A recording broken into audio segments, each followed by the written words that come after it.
యుద్ధరంగంలో పరిష్కారం లభించబోదని ప్రధాని మోదీ రష్యా అధ్యక్షుడు పుతిన్కు తేల్చి చెప్పారని భారత్ ప్రకటించింది. చర్చలు, దౌత్య మార్గాల ద్వారానే రష్యా ఉక్రెయిన్ ఘర్షణకు పరిష్కారం లభించగలదని నమ్ముతున్నామని, యుద్ధరంగంలో కాదని స్పష్టం చేసింది. ఐక్యరాజ్యసమితి చార్టర్కు అనుగుణంగా ప్రాంతీయ సమగ్రత, సార్వభౌమత్వాన్ని ఎప్పటికీ గౌరవిస్తామని పేర్కొంది.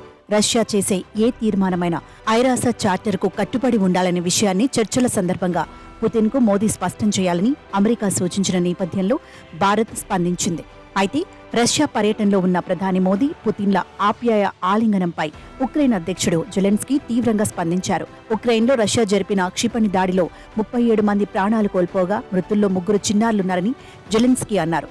ఆ వెంటనే మరో చిన్నారుల ఆసుపత్రిపై రష్యా క్షిపణి విరుచుకుపడిందని, ఎంతో మంది శిథిలాల కింద సమాధయ్యారని తెలిపారు. అలాంటి రోజున ప్రపంచంలోనే అతిపెద్ద ప్రజాస్వామ్య దేశానికి చెందిన నాయకుడు ప్రపంచంలోనే అత్యంత కిరాతక నేరస్తుణ్ణి మాస్కోలో ఆలింగనం చేసుకున్నారని విమర్శించారు. ఇది తీవ్ర నిరాశ కలిగించిందన్న జెలెన్స్కీ శాంతి ప్రయత్నాలకు ఇది గట్టి ఎదురుదెబ్బ అని వ్యాఖ్యానించారు.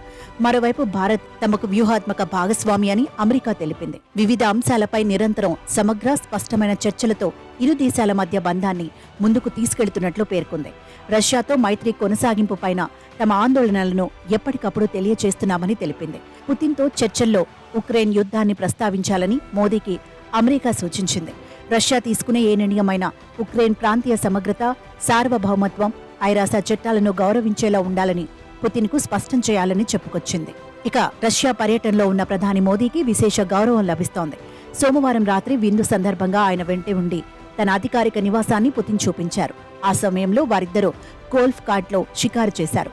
ఆ ఇంటి ప్రాంగణంలో తిరుగుతూ ముచ్చటించుకున్నారు. ఆ కార్ట్ను పుతిన్ స్వయంగా నడిపారు. వెనుక సీట్లో 2 దేశాలకు చెందిన దౌత్యవేత్తలు కూర్చున్నారు. తర్వాత కార్ట్ దిగి వారిద్దరే ముచ్చటించుకుంటూ కొద్ది దూరం నడిచారు. ఆ క్షణాలు తనకెంతో ఆనందాన్నిచ్చాయని మోదీ సంతోషం వ్యక్తం చేశారు. భారత్, రష్యాల మధ్య సహకారంలో ఇంధన బంధం అత్యంత కీలకమైన పిల్లరని ప్రధాని మోదీ పేర్కొన్నారు. ఈ రంగంలో మరింతగా బంధాన్ని బలోపేతం చేసుకోవడానికి కృషి చేస్తున్నామని చెప్పారు. మంగళవారం రష్యా అధ్యక్షుడు పుతిన్తో కలిసి ఆయన రోసాటోమ్ పెవిలియన్ను సందర్శించారు. పౌర అణు ఇంధన మ్యూజియంలో చిత్ర ప్రదర్శనను తిలకించారు. 2023లో ప్రారంభించిన ఈ మ్యూజియం అతి పెద్దది. ఆటమ్ పెవిలియన్ను పుతిన్తో కలిసి మోదీ సందర్శించారు.